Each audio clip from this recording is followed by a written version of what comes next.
One of the most important things we have to be aware of today is the grave loss of civil liberties. It not only affects Americans, but people who are under control of Americans, especially the American military. But what's at stake here is our Constitution. And one of the most important provisions in our Constitution is being totally undermined. It has been for years, but especially since 9/11, that's the writ of habeas corpus. In the vodcast you're going to be watching in just a moment, I'm holding my young granddaughter, Clara Noel.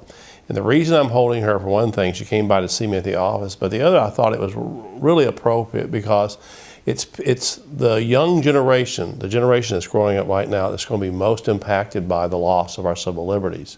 So watch and learn. The Supreme Court this week is hearing one of its most important post-9/11 cases.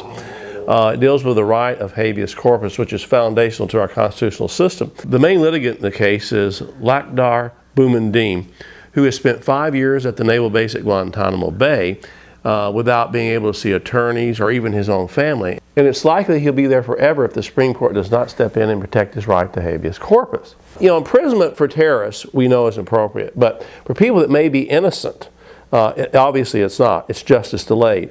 And what we need in these kind of cases, obviously, is access to courts, even if you're a so-called enemy combatant. Standing between the right to a fair hearing before a civilian judge is the Military Commissions Act of 2006, which was basically ramrodded through Congress by the Bush administration to overturn the Supreme Court's decision of that same year in the Hamdan case, which ruled that military commissions were unconstitutional because they denied the right to a civilian lawyer, a right to get before a judge and plead your case. Yeah, the right to habeas corpus is the foundation stone of our Constitution, because what it allows you, if the government throws you in jail, you have a right to say, I need to be delivered from jail so I can go before a judge and say, what's the evidence against me? Why am I being held?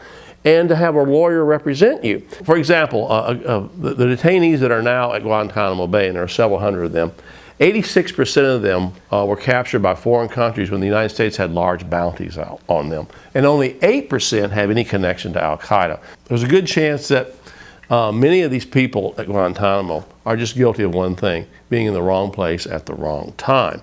Yeah, probably one of the best examples of why we need access to civilian courts through the writ of habeas corpus is a prisoner named Qasim who was released. And he talked about being rounded up with 17 other people by bounty hunters where they were charging $5,000 a head. Finally, he got access to a court through the writ of habeas corpus, and he was released. The fact is that Qasim was locked up for 4 years before being released, and finally with the writ of habeas corpus he got a chance to go before a judge and show that he wasn't guilty.